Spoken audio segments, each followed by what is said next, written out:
Hey kids, welcome to class. So, Dragon Week is over, which means that we are going to be shifting our focus from monsters to heroes. It's time to talk to the player characters out there. And when creating your own player character, it is very important for you to pick the right subclass. All the choices you make when you're creating your character, they're all really important, but your subclass is likely going to be the linchpin of your build, both from a flavor and roleplay standpoint and from the standpoint of mechanics. And luckily, I really love the majority of D&D subclasses. We're friends of Yimba D&D here at Crispy's Tavern, and if you're unaware, that guy spends his entire career covering Dungeon Dragon subclasses. And through him, I get constantly jealous of all the people who get to play in D&D games regularly, because y'all get to experience these awesome subclasses. I'm stuck DMing, which, by the way, not complaining. But the point is, I'm jealous because a lot of these subclasses look really, really cool. However, while most subclasses do look cool, a lot of them are not the best, and there are 4 in particular that have enshrined themselves in legend as being god-awful subclasses. We're going to be going over those today. The 4 worst subclasses in D&D 5th edition, seeing how bad they really are, seeing if they can be improved, and seeing if they have been improved, because many of them have received updates over the years. So, without further ado, guys, let's get started.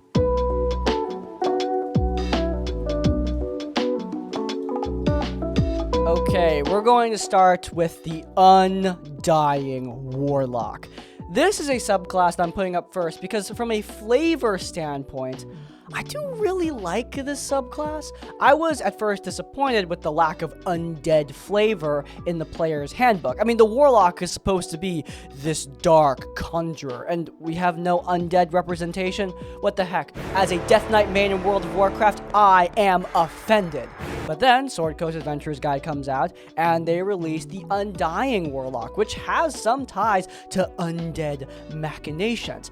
However, the Undying Warlock was largely dogged on when it first launched for being very, very underpowered. And I thought to myself, hey, I really love the flavor of this class. So, you know what? I will excuse whatever mechanical shortcomings this class has, as long as I get that cool flavor. Turns out those mechanical shortcomings are really hard to excuse because they are really, really obvious. The Undying Warlock, as the name implies, makes you undying, which is an interesting role for a warlock to take. That kind of thing would usually describe a tanky class, a class that gets into the mix and takes tons of damage. Warlocks are very often staying back and spamming cantrips, and by cantrips I mean they're spamming Eldritch Blast. You're spamming Eldritch Blast, don't lie to me. So having a lot of damage mitigation might be largely redundant for a class that's not getting into the fray, but okay, let's give it a chance. What kind of damage mitigation does this subclass offer, and is it any good? Well, at first level, when you first pick the spec, you get Spare the Dying, which is a good option. Also, when fighting undead, they do need to make a wisdom saving throw in order to strike you. This does have a fairly low DC, and some undead have surprisingly high wisdom to succeed it. However, it can still be a clutch ability. It is rather inconvenient that undead who succeed the saving throw become completely immune to the effect for 24 hours, which does hurt.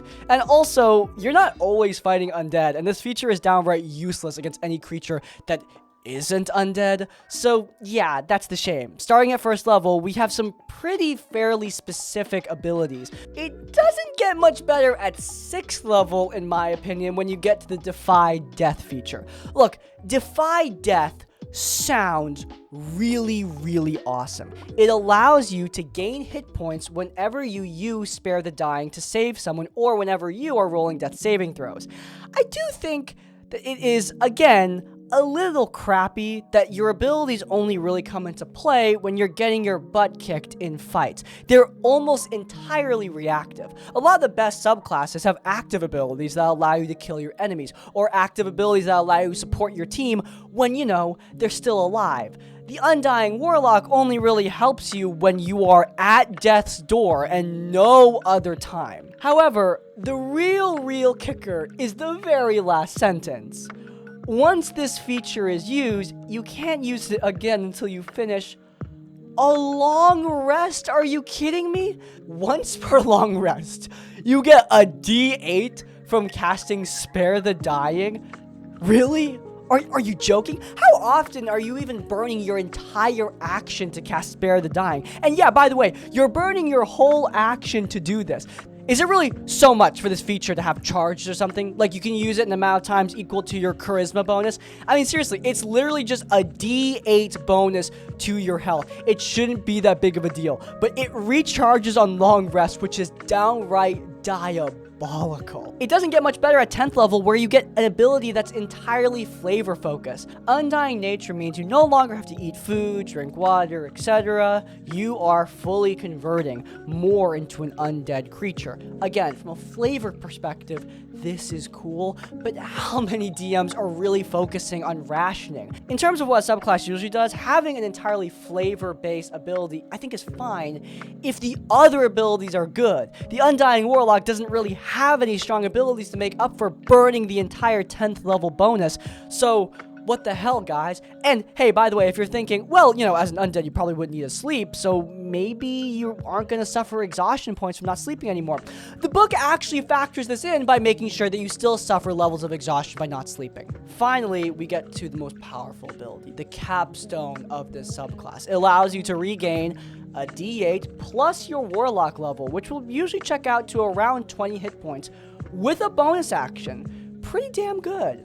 Kicker is you can only do it like once per combat. You need to recharge it with a rest. So yet again, we have an ability that's just not going to be very useful very often. You can only burn it once, and that means a lot of people psychologically are going to be saving it for the vast majority of combats and not actively using it as an ability. Now, Undying Warlock. Does this class make you truly undying?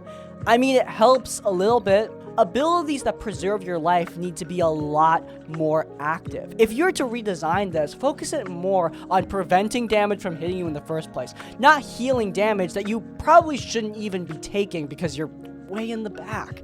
A support warlock that's an undead flavor would be really, really cool. I just wish it had better execution. Hey, you know what's better than the Undying Warlock? Most things. But definitely today's sponsor! This week's videos are sponsored by Phoenix Fan Fusion, one of the last big nerdy indie conventions out there. Kinda sad to say, but a lot of conventions are run by big corps nowadays. Not Phoenix Fan Fusion, however. It's made for fans and by fans, and that love has translated into the experience. It's the biggest pop culture convention in the Southwest for a reason. The con has 80+ arcade video games and video game voice actors too, like Charles Martinet, who you might recognize as Mario and Luigi. Yeah, awesome.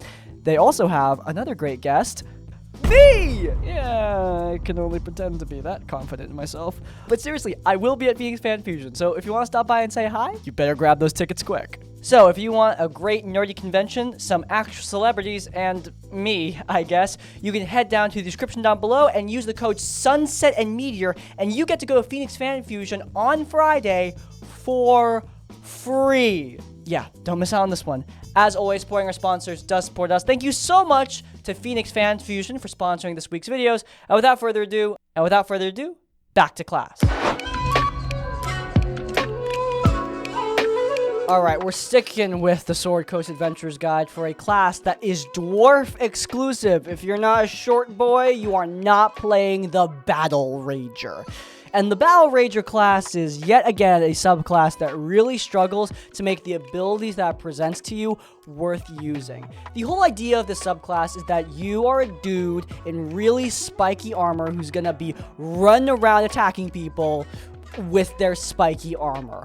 Awesome. You're apparently called colloquially an idiot, which makes sense because I think only an idiot would really want to play as this.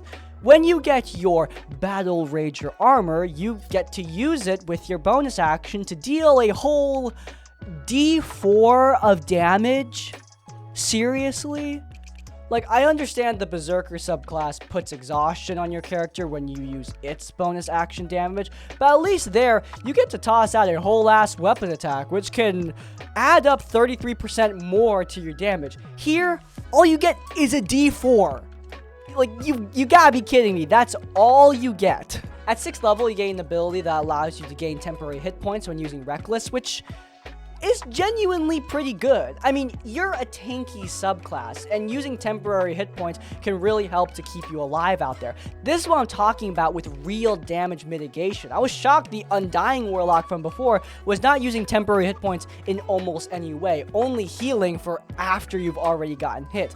With the Battle Rager, your class is taking a much more active approach in protecting you, especially since Reckless puts you in a slightly vulnerable position by making attacks against you have advantage. Having that bonus temporary hit points can really help you out, even if temporary hit points is fairly low. With the next ability, you can dash with a bonus action, which is very fine as a 10th level bonus. Like seriously, that's all we come up with? Oh, and by the way, you can only do it while you're raging. So it's not even like a general thing you can do all the time, like with Rogue or Monk. And also, I will note, dashing with your bonus action means you're not getting that whole extra D4 of damage, which, yeah, that sucks, I guess. In theory, this damage can add up fairly quickly. Like, if you have an enemy that's multi-attacking, then they take 9 points of damage total over the course of your turn. But this ability, even with its low damage, have enough restrictions that I'm just like, what are we doing here? You have to be raging, you can't be incapacitated, and you need to be wearing the armor. The last one makes sense, but the first two, I mean, come on, at this point, we're just bullying a class that's already really weak. It's just like the Undying Warlock. These are abilities that at a baseline aren't even that good, but the designers put a bunch of very unnecessary restrictions on top of those already weak features that make classes that just aren't worth using. If I were to revamp the Battle Rager, I would add more charge features. Like, for example, that bonus action dash thing, make it so that you can make a bonus action attack after you've already dashed. Make it like the charger feat that you can get in base D&D. That would make the class a lot more worth using and give you the fantasy of being like a cannonball rocketing throughout the battlefield with your spiked armor. It could be a lot of fun for a more movement-based Barbarian. But instead, you have a Barbarian that has slightly more movement and not a lot of bonus damage. It does offer some neat features, but overall, it is so extremely weak, especially compared to other Barbarian subclasses, some of which are downright freaking overpowered, that I just gotta wonder why anyone would pick this. Idiot is the right word for the Battle Rager. The lore has it right. 2014, Base Beastmaster Ranger. A class so bad, Wizards of the Coast have updated and revamped it frickin' twice. The main reason this class is so disappointing is the simple fact that your beast can attack or you can attack. It can't be both. This, luckily, is not how it works in Baldur's Gate 3, nor is it how it works in the future Beastmaster updates. In fact, with Beastmaster and the next subclass we're going to be talking about, I'm happy to see that the developers took the feedback and revamped the class to make them generally better. Beastmaster was weak because I don't think Wizards of the Coast really knew how they were going to work companions into the game. I mean, the idea of having an entire bonus creature on the battlefield could really destabilize combat if the creature is too powerful. It adds another entity into initiative and essentially adds one more party member if you don't do it right. So instead of adding one more party member, they just made it so you had to choose either or. The problem is that the Beastmaster companion isn't really strong enough to justify eating up the entire turn of the Beastmaster. You can still control the companion without having them attack, but if they're not attacking, what are they doing, really? And unlike the Baldur's Gate 3 and updated Beastmaster Ranger, the creature that you summon in the 2014 version is very, very weak and is particularly weak, like weaker than your normal average creatures, and doesn't even inflict that many status conditions. So it is useless all the way down. No wonder Vexalia in Critical Role's Vox Machina is constantly leaving her bear back at home. I would actually say this class may have been updated 3 times, as I think the Drake Warden is actually the perfected version of the Beastmaster Ranger. And no, it's not just because I think dragons are cool. You think dragons are cool too, alright? So leave me alone. But the Drake Warden in general has a creature that evolves over time in really major ways. By the time you get to the upper echelon levels, that thing is a straight up dragon that you can fly on. See, that is awesome. The Beastmaster isn't really doing that because it's bound to using way more terrestrial creatures. But, I mean, I've seen some badass animals in World of Warcraft. I mean, you'd be remiss if you thought that the companions of Rexar, hero of Orgrimmar, are lame and weak. Like, there are ways to make normal everyday animals really, really cool. It's just, at this base level, they weren't really doing that. Of course, if you don't want to use a straight-up dragon, I think the updated Beastmaster Ranger for 5th edition and the updated Beastmaster Ranger for the 2024 rules are also really good. Well, generally, I was disappointed by 2024 Ranger in general as a whole class. I do think the specific Beastmaster spec is an improvement over the base release, though looking at how weak the base release was just because that companion eats up your entire turn, that's not exactly a major feat. The magnum opus of bad player handbook subclasses, and that is the Way of the Four Elements Monk. The Avatar! The Avatar in the actual show is, like, the most powerful being on the planet, so you'd think the subclass would at least try to follow suit, and yeah, they didn't. The subclass doesn't really gain features the way most subclasses do. Rather, at each level you level up, you can unlock certain abilities tied to the elements. Like, for example, being able to cast Fireball using your key points. This is neat. It essentially gives Monk a spell casting option. Very simple to Eldritch Knight for Fighter or Arcane Trickster for Rogue. A lot of the subclasses in the player's handbook for martial characters were literally just give class, spell. Yay! Eldritch Knight and Arcane Trickster are not the strongest things out there, but they definitely had their utilities. The main problem with this Way of the Four Elements Monk is, as a spellcasting class, it doesn't rely on spell slots, instead uses your key points, which is a bit of a problem. You see, key points as a monk, they're really important to basically everything you're doing. Using them for patient defense, for damage mitigation, using them for flurry of blows, you're using them for stunning strike to make sure that your enemies aren't hitting you in the first place. All of these are really, really important and require your key points, so you might be very alarmed when a 3rd level fireball eats, like, what, 4 of them? That's a lot, especially as you are leveling up. I mean, overall, when you're looking at the spell list available to the Way of the Four Elements Monk, you can only really cast like 2, 3, maybe 4 spells before you are completely spent. And the question really is casting these spells at their base level worth it? Like, yeah, it gives the monk some crowd control. That's cool. But other classes do that crowd control better. By picking the subclass, you're splitting your monk's focus. Rather than the base monk, which at the very least has really powerful features like Flurry of Blows and Stunning Strike, you are instead focusing on just scrapping up some wizard spells that aren't going to serve you nearly as well. This subclass is one of the only ones in the game that make your class actively worse because it kind of forces you to use features that are completely divorced from the features that make your monk strong, and actively prevents you from using the features that make your monk strong if you burn enough key points.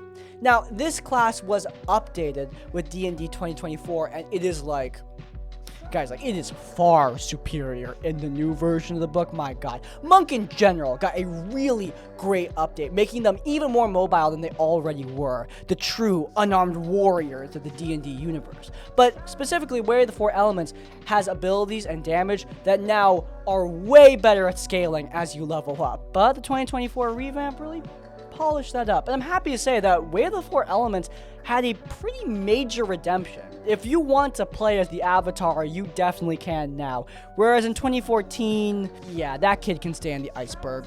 Today, it was fun to make fun of these subclasses. What have you done with them in your own games? Have you played as them? Were you really underpowered, or did you find a way to make them better?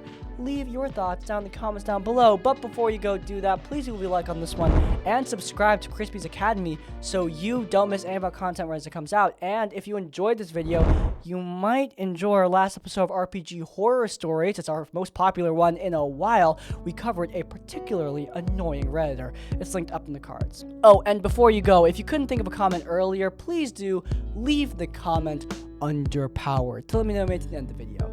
In essence, like, comment, subscribe. I will see you all next time. Farewell. Hey kids. Oh god, whoa.